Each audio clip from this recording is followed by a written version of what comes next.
इसको थीटा कहते हैं, थीटा के सामने वाला परपेंडिकुलर, ये बेस और ये हाइपोटेन्यूज।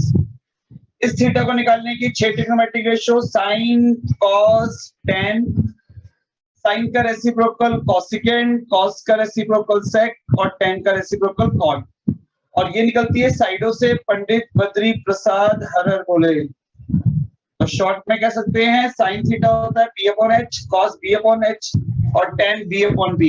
कॉसिकेंट साइन का रेसिप्रोकल है h upon p, sec cos का रेसिप्रोकल है h अपॉन b और cot tan का रेसिप्रोकल है। यहां तक हम लोगों ने लास्ट क्लास में पढ़ा था और इससे रिलेटेड हमने 9 तक क्वेश्चन कर लिए थे। बट मैंने कहा था कि अगर थीटा आपका यहां चला जाए, ये राइट एंगल है, थीटा यहां चला जाए तो परपेंडिकुलर बेस इंटरचेंज हो जाते हैं, h सेम रहता है। उस केस में p यहां पहुंच जाता है, b यहां। अगर थीटा ये फाइंड करना है, अगर थीटा ये वाला फाइंड करना है तो p और b यही रहते हैं। ये मैं आपको बहुत बता चुका हूं। अब हम शुरू करेंगे क्वेश्चन नंबर 10, पेज नंबर 181। तो सारे स्टूडेंट टाइम वेस्ट करे बिना जल्दी से पेज नंबर 181। साहिल जल्दी से बुक खोल ले अपनी जरा। मेहर, तनेश जल्दी जल्दी स्टार्ट करे बच्चे।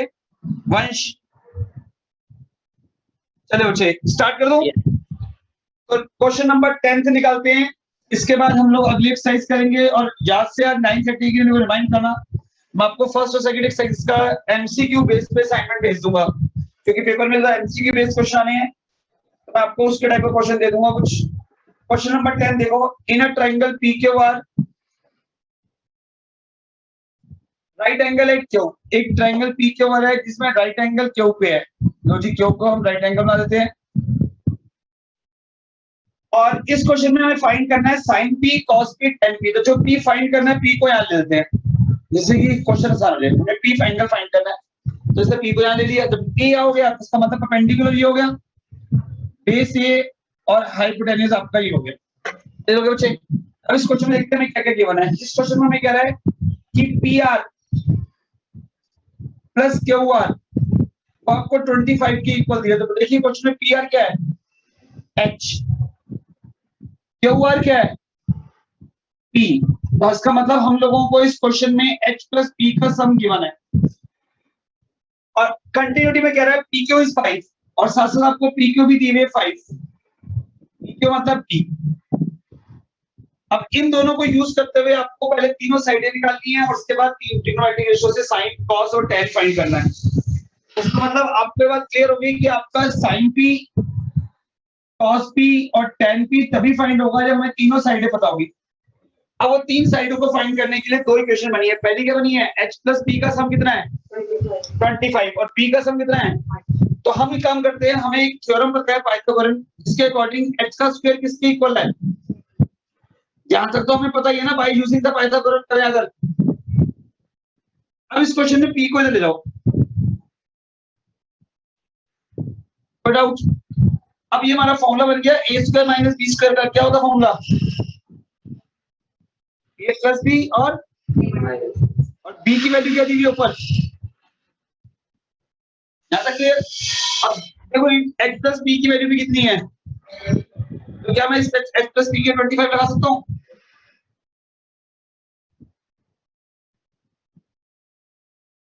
यहां तक क्लियर, 25 से कट जाएगा तो h माइनस p की वैल्यू क्या आ गई पर, इसको मान लो इक्वेशन थर्ड।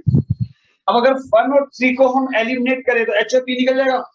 तो फ्रॉम 1 एंड 3 करते हैं, फ्रॉम 1 एंड 3। तो एक इक्वेशन बनी हुई है h plus p equal to 25 और ये बनी हुई है h minus p equal to 1। जब इसको एलिमिनेट करोगे तो p और p कट गए, इन दोनों को अगर एलिमिनेट करें तो p और p कट गए, h और h कितने h हो गए 25 प्लस 1 तो h की वैल्यू जब आपकी 13 आ गई तो h को अगर हम इक्वेशन 1 में पुट करें तो p 12 आ जाएगा। अगर यहाँ पे 13 लगा दें, 25 में 13 के 12 आ गया। तो अब h भी पता है, p भी पता है और b भी पता है। तो तीनों डायमेंशन लिखो, हमें b की वैल्यू गिवन है 5, h की वैल्यू 13 और p की वैल्यू 12। जब तीनों निकल चुकी है तो पहले निकालना है sin p। sin क्या होता है p अपॉन h। अब इस क्वेश्चन में p है 12 और h है 13। cos क्या होता है तो b है हमारा 5 और h है 13, tan क्या होता है? तो p है हमारा 12 और b है हमारा 5। नोट करिए। तो सबसे पहले हमेशा तीनों साइडें निकालनी है, क्योंकि अगर तीनों साइडें पता होगी साहिल तो आप कुछ भी निकाल सकते हो। तो ये थोड़ा इंपॉर्टेंट क्वेश्चन है, तो ध्यान से समझना। सबसे पहले हमारे पास पी आर और क्यू आर का सम गिवन है। तो आपको पता है पी आर होता है एच, क्यू आर होता है पी, तो एच प्लस पी का सम 25 गिवन है। दूसरा हमें बी 5 गिवन है, तो हमने पाइथागोरस थ्योरम लगाई, उसमें बी की वैल्यू पुट कर दी और a square minus d square formula खोल के एच प्लस पी की वैल्यू पुट कर दी। 25 कट गया। एक क्वेश्चन में की h minus b equal to 1 और एक बनी हुई है एच प्लस बी इक्वल 25, दोनों को एलिमिनेट कर दिया।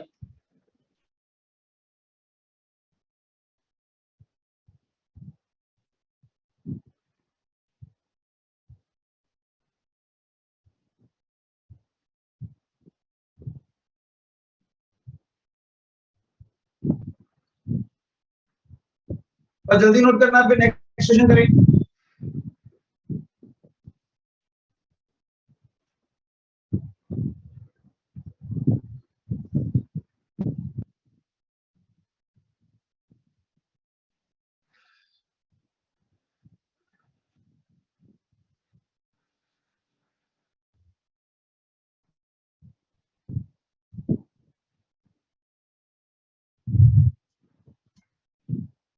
हाँ जी बच्चे, नेक्स्ट क्वेश्चन करें। Yes sir.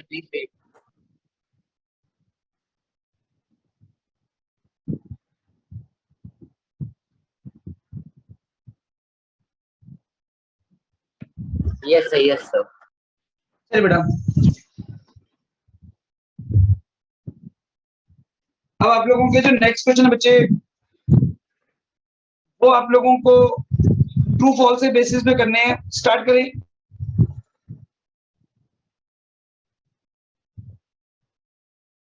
हाँ जी बच्चे, स्टार्ट करें। देखिए बेटा, yes.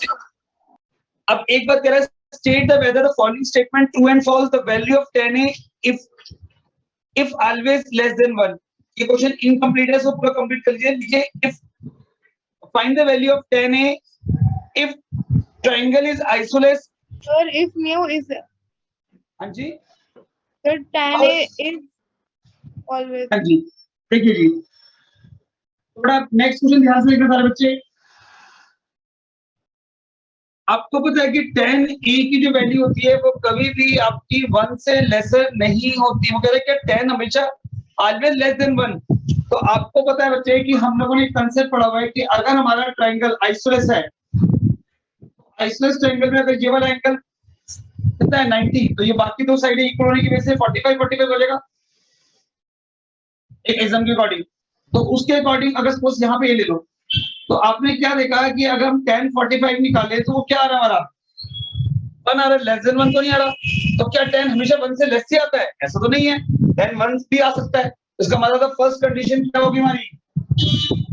False. tan a is not always less than 1, क्योंकि आइसोलेस ट्रायंगल के अंदर tan a की वैल्यू तो 1 आ रही है। समझ आया कि नहीं? अगर a 45 डिग्री है तो हमें कोई भी कंडीशन ले सकते हो। देखो ये तो 90 है ही है, आप इसको 30 60 कुछ ले सकते हो। तो क्या है, हर बार ये 1 से छोटा आएगा? तो ऐसा तो नहीं है ना, 45 में तो 1 भी आ रहा है। हाँ, 30 लेंगे तो 1 से छोटा आ सकता है, बट 60 लेंगे तो फिर बड़ा हो जाएगा। 60 पे रूट 3 होता है 1.73, तो 2 तो नहीं है। इसको 60 ले लो, इसको 30 ले लो, तो हम कुछ भी ले उससे हर बार ऑलवेज। ऑलवेज का मतलब क्या है कि हमेशा tan a की वैल्यू 1 से लेस आएगी, ऐसा नहीं है। It is not necessary. तो अगर यहाँ पे a को अगर हम 60 है तब भी ये कंडीशन ट्रू नहीं होती। अब यहाँ से अगर सपोज करो ये आपके पास एक ट्रायंगल है जिसमें राइट एंगल सी पे है ए बी, इसको 30 ले लो, इसको 60 ले लो, तब भी एंगल सम प्रॉपर्टी बन रही है। उस केस में tan a निकालोगे तब क्या आ रहा है? जिसकी वैल्यू क्या आ रही है 1 से ग्रेटर। तो ये तो ट्रू नहीं है ना कि ऑलवेज लेस देन 1। इसका मतलब above statement is false. Clear हुआ डाउट है? 11 के ए पार्ट में कह रहा था value of tan a is always less than 1, justify your answer. तो लिखे value of tan a is not always less than 1, ठीक है जी। It can be less than 1 और मोर देन 1। क्योंकि आपने देख लिया कि अगर आप यहाँ पे 30 लगाओगे तो 1 पे रूट से आएगा, वो 1 से लेस है।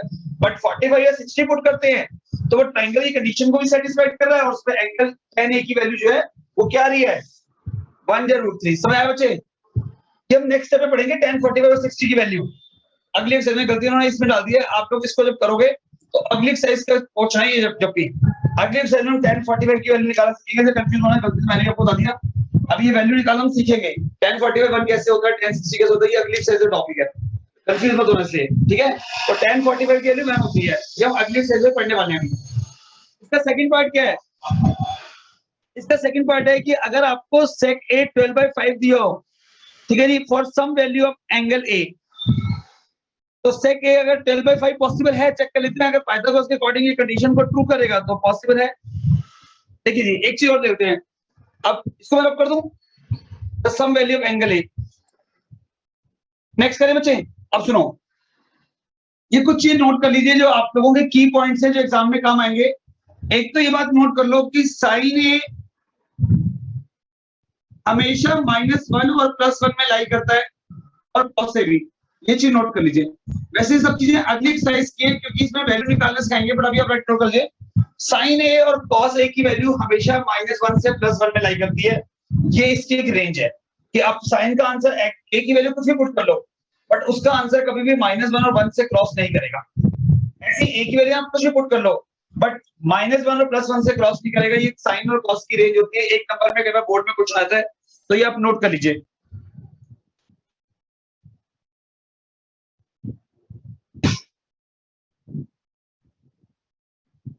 क्लियर हो गया?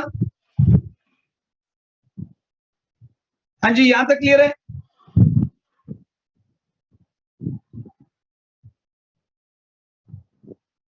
क्लियर हो गया? अब सेकंड क्वेश्चन देखिए।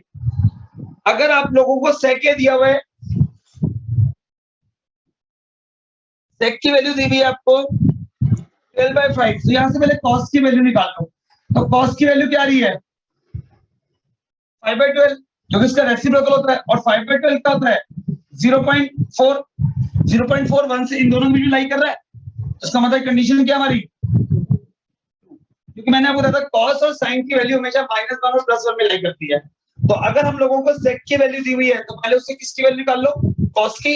और चेक कर लो कि अगर कॉस की रेंज 1 से ग्रेटर आ रही है तो आपकी कंडीशन ट्रू नहीं है। अगर ये -1 और +1 के बीच में आ रही है, कि बिटवीन, ये कंडीशन क्या है? ट्रू है। समझ आया बच्चे मैंने क्या बोला है? तो हमेशा नोट करना साइन। सर वहाँ पे सेक लिखना था आपने शायद। तो बेटा सेक से कॉस में कन्वर्ट कर लिया ना। सेक की रेंज तो नहीं पता आपको, बट आपको कॉस की रेंज तो पता है ना। तो आपने सेक का रेसिप्रोकल कर लिया तो वो कॉस आ गया। और कॉस की जो वैल्यू आ रही है 0.4 आ रही है, तो 0.4 -1 और +1 में लाई कर रहा है ना बेटा जी। समझ नहीं आया? तो हमने सेक को पहले कॉस में कन्वर्ट किया क्योंकि हमें कॉस की रेंज पता होती है। कोई डाउट? सर आगे सर। तो जो चीज पता है हम उसी कंडीशन से ट्रू फॉल्स चेक करेंगे ना। तो साइन और कॉस की रेंज 12 तक के लाइफ टाइम पे लर्न कर लो। हमेशा साइन का आंसर हमेशा -1 और +1 के बीच में आता है। -1 भी आ सकता है, +1 भी, या उसके बिटवीन। ना इससे बाहर जाएगा ना इससे बाहर जाएगा। अगर आपने अगर क्वेश्चन में आ गया ट्रू फॉल्स में या एमसी के बेसिस में, तो नोट करना साइन की वैल्यू किसी भी हाल में या कॉस की वैल्यू -1 और +1 के बाहर नहीं जा सकती। बट इस वाले केस में क्या आ रहा है? 0.4 आ रहा है। तो 0.4 कहां लाई कर रहा है? -1 से +1 में लाई कर रहा है, जिसकी कंडीशन ट्रू है। कोई डाउट? क्लियर हो गया कुंतास, या कोई डाउट है? यस सर, क्लियर है। ठीक है बच्चे। अब एक बात नोट करना, cos A is a abbreviation used to the cosecant of angle A। कभी भी cosecant का मतलब साइन का रेसिप्रोकल था, ना कि cos का। तो cos को कभी भी हम cosecant नहीं लिखते, cos को हम cos ही लिखते हैं, cosecant हम साइन का रेसिप्रोकल लिखते हैं। तो लिख लीजिए फॉल्स है। क्लियर हो गया बच्चे?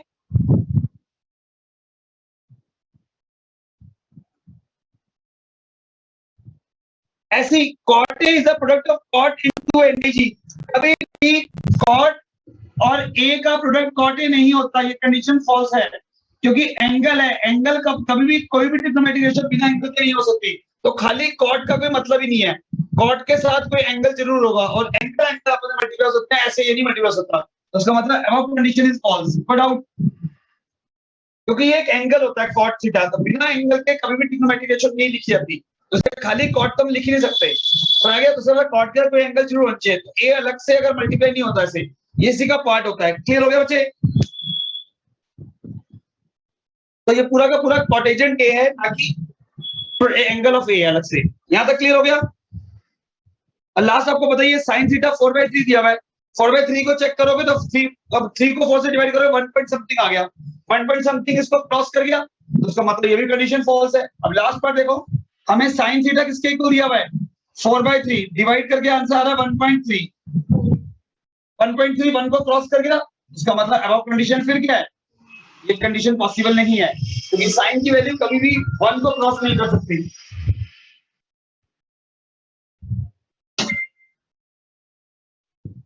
क्लियर हो गए बच्चे? नेक्स्ट करें एक्सरसाइज। Yes sir. यहां तक के कंसेप्ट सबको क्लियर हो गए? तो ये दो चीजें हमेशा लर्न करना, अगर किसी भी क्वेश्चन में आपको आ जाए कि कंडीशन ट्रू है फॉल्स है, तो ये बात हमेशा नोट करना, साइन और कॉस की रेंज जो होती है वो हमेशा -1 और +1 के इक्वल या उसके बिटवीन लाई करती है, जबकि tan की रेंज इंफिनिटी से जाती है, -इंफिनिटी से लेकर +इंफिनिटी तक, तो tan कुछ भी हो सकता है और कॉट भी, बट साइन और कॉस हमेशा कहां लाई करते हैं -1 से +1 में। तो इसलिए कभी कंफ्यूज हो रहे हो तो साइन कॉस और tan की रेंज तो पता होनी चाहिए। साइन की रेंज अगर उस कोसेकेंट दी है तो उसका रेसिप्रोकल करोगे तो साइन आ जाएगा, सेक दिया है तो उसका रेसिप्रोकल करोगे तो कॉस आ जाएगा, और कॉट दिया तो tan आ जाएगा। तो तीन की रेंज पता होनी चाहिए, बाकी होती नहीं है। समझ लगे ना? गया तो हम लोगों का अगर गलती से सेक किया है उसे किसे कन्वर्ट कर लो कॉस में, कोसेकेंट दिया है तो किसमें कन्वर्ट कर लो, और कॉट दिया तो किसमें कन्वर्ट कर लो tan में। तो इन तीनों की रेंज पता होनी चाहिए मेन को। कॉस की रेंज क्या है, कॉस की रेंज क्या होती है -1 से +1, साइन की रेंज भी क्या है -1 से +1 के बीच में, और tan की -π/2 -इंफिनिटी से +इंफिनिटी, मतलब कुछ भी हो सकता है, ऑल रियल नंबर, कोई भी नंबर, मतलब कोई नंबर लाइन में कोई भी नंबर लाई कर सकता है tan की वैल्यू के अंदर। आ गया? चलिए जी, अब हम स्टार्ट करते हैं अपनी नेक्स्ट एक्सरसाइज, जिसके अंदर हमें एंगल की मेजरमेंट करना सीखना है। चलिए बच्चे जल्दी से नोट कर लीजिए, आपको कोई डाउट है तो। सबको क्लियर हो गया? अगली एक्सरसाइज स्टार्ट कर दूं? हाँ जी बेटा, अगली एक्सरसाइज स्टार्ट करें, यहाँ तक का कंसेप्ट क्लियर है सबको? तो याद रखना तीनों की रेंज एग्जाम में कोई भी आ सकती है, साइन कॉस और tan, क्योंकि कोसेकेंट सेक और कॉट का कोई मतलब नहीं है, क्योंकि हम उसका रेसिप्रोकल करके उसकी रेंज निकाल सकते हैं। अब देखो जी, अब बच्चे हमारे पास एक टेबल होती है जिसको यूज करते हुए हम लोगों को वो ट्रिग्नोमेट्रिक रेशियो की वैल्यू फाइंड कर लेते हैं। मैं आपको टेबल रटनी भी सिखाता हूँ, बनानी भी, पहले बनानी सिखाता हूँ फिर रटनी सिखाऊंगा। अगर बनानी आ जाए तो मतलब ही नहीं, तो 2 मिनट लगेंगे बनानी सीख जाओगे, बट नहीं तो फिर रटनी सिखाऊंगा। तो बनानी सीखो पहले।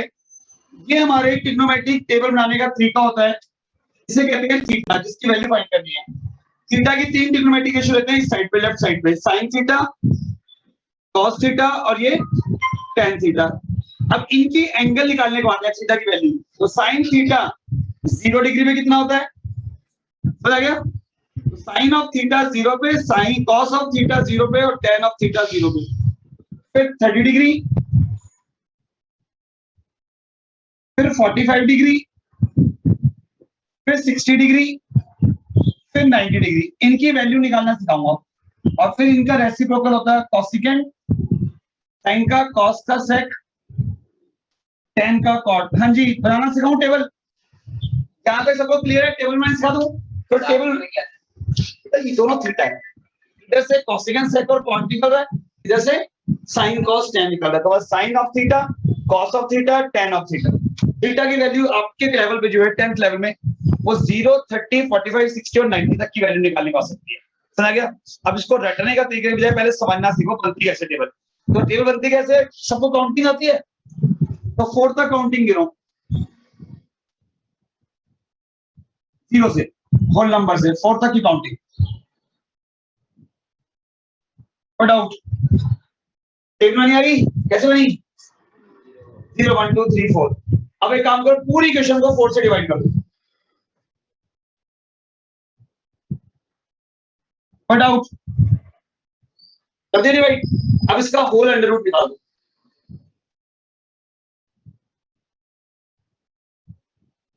कर दिया? 0 पॉइंट समथिंग पता क्या होता है पहले? 0 का रूट भी निकालोगे क्या आएगा?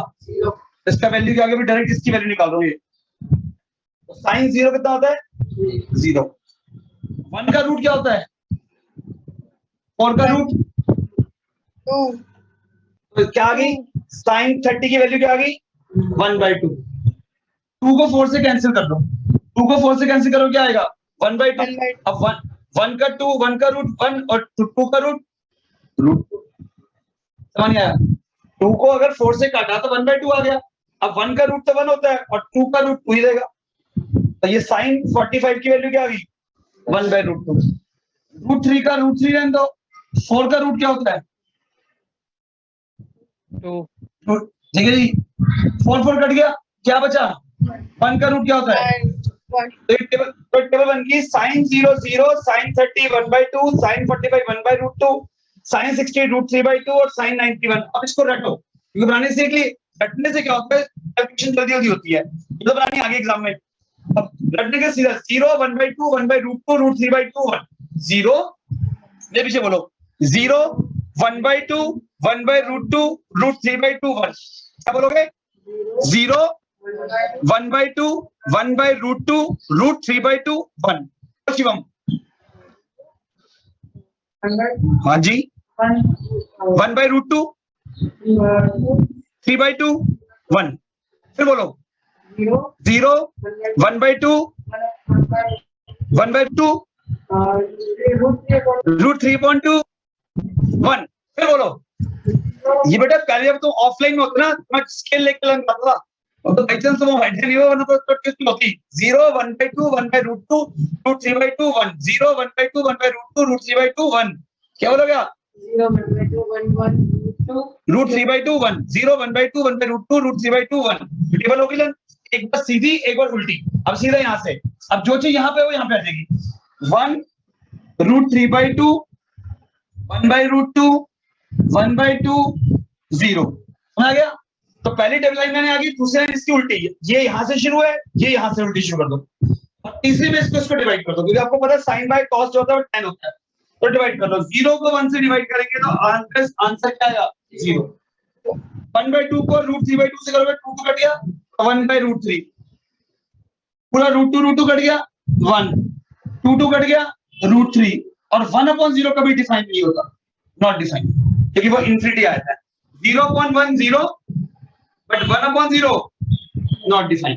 तो आप जल्दी से रट लीजिए table, sine 0 0, sine 30 1/2, sine 45 1/√2, sine 60 √3/2, sine 91। फिर उल्टा, अगर कॉस की बात करनी है तो ये 1 हो जाएगा, ये √3/2, ये 1/√2, ये 1/2, ये 0, और फिर डिवाइड 0/1 0, 1/2 को 2 से काटा 1/√3 1 √3 नॉट डिफाइन। जल्दी से लाइए टेबल सारे बच्चे, टेबल बनानी भी सीख लो, रटनी भी सीख लो जल्दी जल्दी, क्योंकि ये डायरेक्टली अप्लाई करना होगा। जिसको टेबल आती है उसके 4 मार्क्स हैं, क्योंकि सिर्फ एग्जाम में आपको वैल्यू पुट करनी होगी, कुछ नहीं करना। जल्दी जल्दी नोट करिए सारे बच्चे।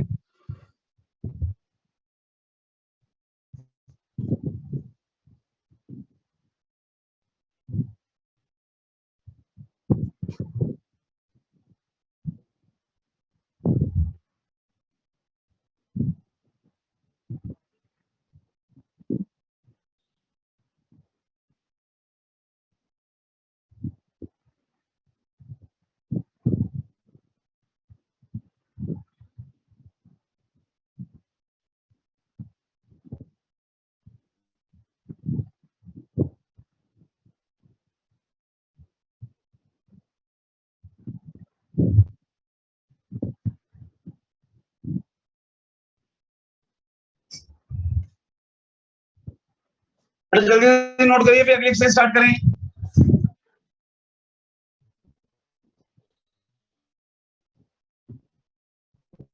Sir done. कर ली नोट साहिल? हाँ साहिल नोट कर ली? Yes sir, yes yes sir, yes sir. जल्दी जल्दी रन भी कर ले, अभी पूछ रहा हूँ। हाँ जी सर। जल्दी। तो बताओ पहली लाइन क्या होती है? 0 बोल 0 1/2 1/√2 √3/2 1। फिर बोल 0 1/2 1/√2 √3/2 1। बिना देखे बोल, फिर बोल 0 1/2 1/√2 √3/2 1। Very good. तो 0 1/2 1/√2 √3/2 1, फिर रेसिप्रोकल और उसके बाद डिवाइड। जल्दी जल्दी पहले उससे रिवर्स। चलिए हम स्टार्ट करते हैं। हम लोगों को डायरेक्टली इनकी वैल्यू पुट करनी होगी। बस ये नोट करना है जो साइन 30 की होती है वही cos 60 होती है, क्योंकि इंटरचेंज होता है। देख बच्चे एक मिनट, जो साइन 30 है वो cos 60 है, 45 45 पे सेम है, 90 और 0 पे 0 1 होता है। इस तरह इनका जल्दी हो जाएगा। बस जो साइन 30 है वो cos 60 होता है, जो साइन 30 वो क्या है हमारा cos 60। 45 पे दोनों सेम, ठीक है जी। और उसके बाद साइन 0 पे 0 होता है, 90 पे 1, कॉस 0 पे 1 होता है, 90 पे 0। इस तरह जल्दी हो जाएगा, ठीक है जी, क्लियर हो गया जल्दी से। और यहाँ पे √3/2 है, 60 है, वो यहाँ पे 30 है, √3/2 जल्दी करिए। tan में तो प्रॉब्लम, tan में बहुत सिंपल होता है यार, एक 1/√3 एक √3 है, 45 पे 1 होता है, ठीक है जी। एक बार मतलब 30 पे 1/√3 और 60 पे √3, जल्दी करो। अभी 2-3 बार बिना देखे आदत डालोगे ना तो उसके बाद आपको आदत पड़ जाएगी डायरेक्टली पुट करने की। शुरू करें अगला क्वेश्चन, यहां तक क्लियर है, इसको रब कर दूं, अगला क्वेश्चन स्टार्ट करें। बस तो 8 पॉइंट निकाल लीजिए 2, क्वेश्चन नंबर फर्स्ट से स्टार्ट कर रहे हैं। अश्मीत को डाउट तो नहीं है? Mumtaz, Ashmeet, Jewel, No, sir. No, sir. चलिए, पर टेबल लर्न करके करना, देख देख के बार बार करोगे तो कभी टेबल लर्न नहीं हो पाएगी और टाइम वेस्ट होगा बार बार देखने में। जा तो 2 मिनट के अंदर बना लो साइड में, जैसे एग्जाम मिले, जब आपके सब्जेक्टिव पेपर होंगे 11 में तो साइड में छोटे से बना लो, और नहीं तो सिंपल तरीका है, फॉर लर्न कर लीजिए तो आपको टाइम लगेगा, 2-3 मिनट में लर्न करोगे जल्दी हो जाएगा। साइन 30 cos 60 के इक्वल, cos 60 sin 30 के इक्वल, जल्दी जल्दी। 45 पे सेम, आओ जी। और tan का तो बहुत सिंपल है, tan 30 जो होता है 1/√3, 60 √3 और 45 पे 1। ये देखो बच्चे, हाँ जी स्टार्ट करें बच्चे। तो एक सबने निकाल ली, देखो बच्चे अब हमारा 8.2 है, फर्स्ट क्वेश्चन स्टार्ट करेंगे। 8.2 के फर्स्ट क्वेश्चन में आपको sin 60 into cos 30 plus sin 30 into cos 60 की वैल्यू निकालनी है। तो अगर टाइम वेस्ट करे बिना छोटी सी टेबल जल्दी से बना लीजिए जिससे सबको क्लियर है। अब सबको पता है ये हमारा थीटा, ये 0 डिग्री, ये 30, ये 45, ये 60, ये 90। ये हमारा साइन इसका फॉर्मूला 0, 1/2, 1/√2, √3/2, 1। इसका रेसिप आगे 1 आगे आ गया, √3/2 आ गया, 1/√2 आ गया, 1/2 आ गया, 0 आ गया। और 10 के अंदर डिवाइड कर दिया, 0/1 0, 2 2 कट गया, 1/√3 पूरा कट गया, 1√3 नॉट डिफाइंड। अब जब इनकी वैल्यू निकालेंगे तो रेसिप्रोकल कर देंगे यहाँ से। अब जब इनकी वैल्यू निकालनी होगी तो रेसिप्रोकल हो जाएगा, और भी कुछ करें। तो sin 60 जो cos 30 होता है तो √3/2, जल्दी जल्दी क्या होता है जी, √3/2। cos 30, cos की वैल्यू 30 पे, अगेन √3/2। sin की वैल्यू 30, 1/2। sin 30 कितना होता है, cos 60 भी क्या होता है, मल्टीप्लाई का सिंपल रूल, न्यूमरेटर न्यूमरेटर से मल्टीप्लाई, डिनोमिनेटर डिनोमिनेटर से मल्टीप्लाई। तो जल्दी से करिए, न्यूमरेटर को न्यूमरेटर से multiply, √3 into √3 3, 2 into 2 1 into 1 2 into 2, LCM क्या आ गया, आंसर क्या आ गया। कैलकुलेशन तभी स्ट्रांग होगी जब प्रैक्टिस करोगे, सिर्फ और सिर्फ मैथ्स मांगता है प्रैक्टिस, जितनी प्रैक्टिस करोगे उतनी कैलकुलेशन स्ट्रांग होगी। समझ आ गया साहिल, अगला करें। Yes sir, yes sir. हमने नोट कर लिया, टेबल डिस्प्ले है।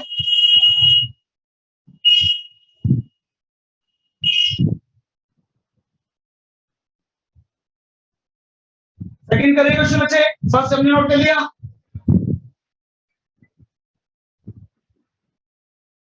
बेटा इसको रब कर दो, अनन्या Yes. चलिए देखिए,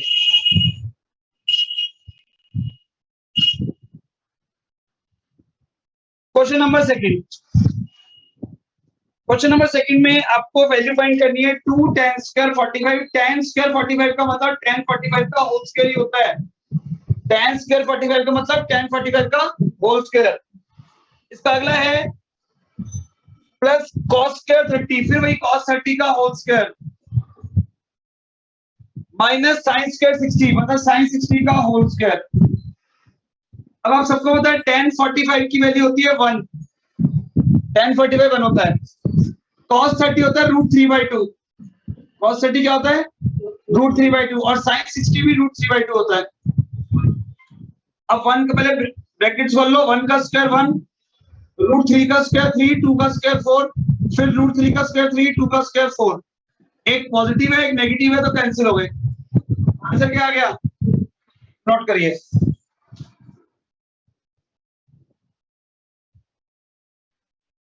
किसी को कोई भी डाउट है साथ साथ पूछ सकते हैं। सर अगर cosec 30 लिखा आएगा तो हम कौन सी वैल्यू देखेंगे? cosec का sin 30 का रेसिप्रोकल, sin 30 1/2 होता है और 2/1 हो जाएगा रेसिप्रोकल। ठीक है। sin 30 1/2 है और 2/1, और जहां पे भी आप लोगों का 0 आ रहा है वहां नॉट डिफाइन हो जाएगा cosecant केस में। जैसे cosecant 0 नॉट डिफाइंड और sec 90 नॉट डिफाइंड, क्योंकि जब इसका रेसिप्रोकल करोगे तो 1/0 ही फॉर्म आ जाएगी। समझ गया?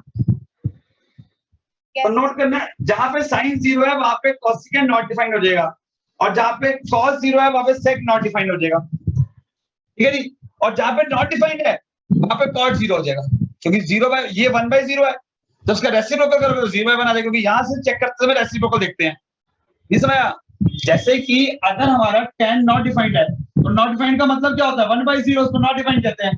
तो जब cot थीटा निकालोगे तो इसका रेसिप्रोकल हो गया, रेसिप्रोकल क्या हो गया, 0। तो नॉट डिफाइंड का रेसिप्रोकल 0, 0 का रेसिप्रोकल नॉट डिफाइंड।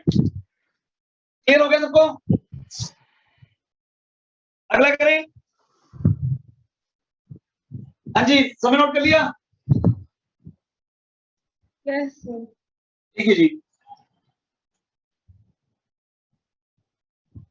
अब इसी का नेक्स्ट पार्ट है जिसके अंदर आपको कह रहा है cos 45 whole upon sec 30 plus cosecant 30। तो आपको पता है cos 45 तो 1/√2 होता है, sec 30 cos 30 का रेसिप्रोकल, cos 30 √3/2 है तो 2/√3 हो गया। अब cosecant 30 sin 30 का रेसिप्रोकल, sin 30 1/2 होता है 2/1 हो गया। अभी न्यूमरेटर को मत छेड़ो और डिनोमिनेटर में पहले एलसीएम ले लो, √3 और 1 का एलसीएम √3 आ गया। सबको पता है दिस इनटू दिस और this into this, simple concept है। तो अगर 2 + 2 √3, कोई डाउट? एलसीएम लेने में डाउट नहीं है कोई? हाँ जी। अब इसका जब ऊपर जाके रेसिप्रोकल हो जाएगा, आपको पता है जो चीज डिवाइड हो रही है वो ऊपर जाके मल्टीप्लाई होगी। यहां तक क्लियर? √3 को 1 से मल्टीप्लाई किया, क्या आया, √3। √2 को 2 से किया, √2 को इससे किया 2 √6, क्योंकि आपको मतलब बार बार बाहर से मल्टीप्लाई होती है अंदर ही अंदर से, हमने 9 में पढ़ा हुआ है। तो 1 × 2 2 और √2 × √3 √6। ट्रिग्नोमेट्री का ऐसा क्वेश्चन है जिसके आंसर में आप डिनोमिनेटर में रूट छोड़ सकते हो और चाहो तो रैशनलाइज भी कर सकते हो, क्योंकि ट्रिग्नोमेट्री की खुद की रेंज रूट आती है। इसलिए ट्रिग्नोमेट्री फंक्शन एक ऐसा है जिसको आप डिनोमिनेटर में रूट में छोड़ सकते हो और चाहो तो रैशनलाइज भी कर सकते हो, बट अलजेब्रा में कभी भी डिनोमिनेटर में रूट नहीं छोड़ते हैं। नोट कर लीजिए। तो आप चाहो तो इसको रैशनलाइज कर लो, चाहे यहाँ भी छोड़ोगे तो नंबर नहीं कटेगा। ट्रिग्नोमेट्री क्वेश्चन ऐसी है जिसके अंदर आप उसकी रेंज छोड़ सकते हो, बट हाँ जिस क्वेश्चन में पर्टिकुलर प्रूफ करना हो तो वहां पे आपको रैशनलाइज करना होगा, तो पर्टिकुलर वैल्यू नहीं है। क्लियर हो गया सबको? डाउट है?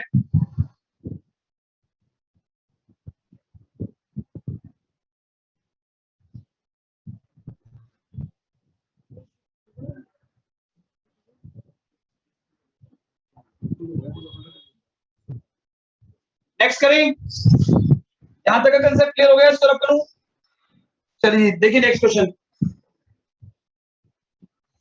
इसका फोर्थ पार्ट देखिए सारे बच्चे। फोर्थ पार्ट के अंदर आपको न्यूमरेटर में दिया हुआ है sin 30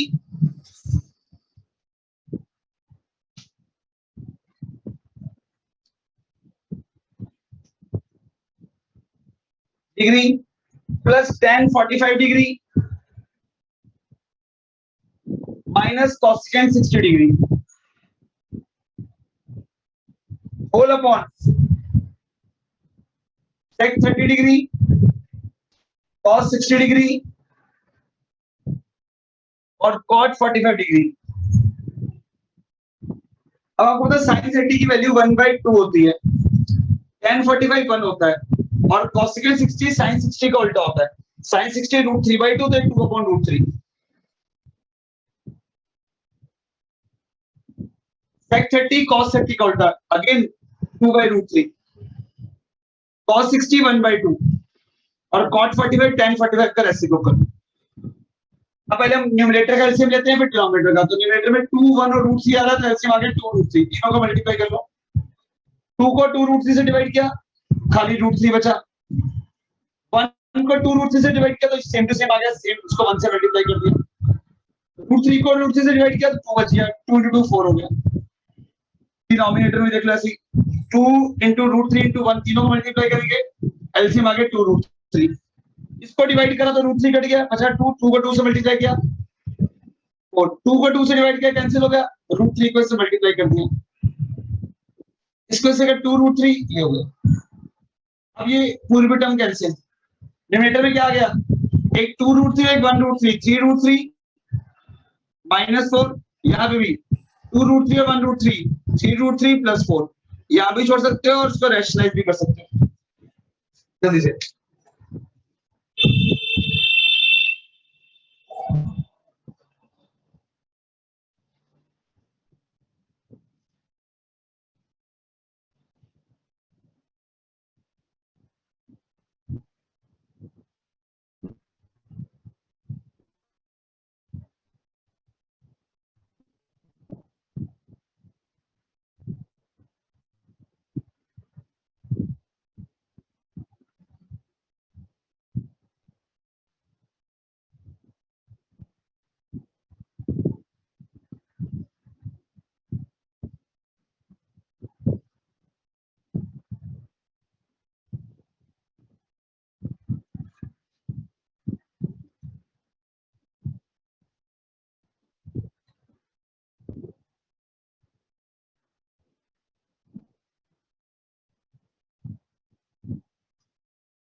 नेक्स्ट फटाफट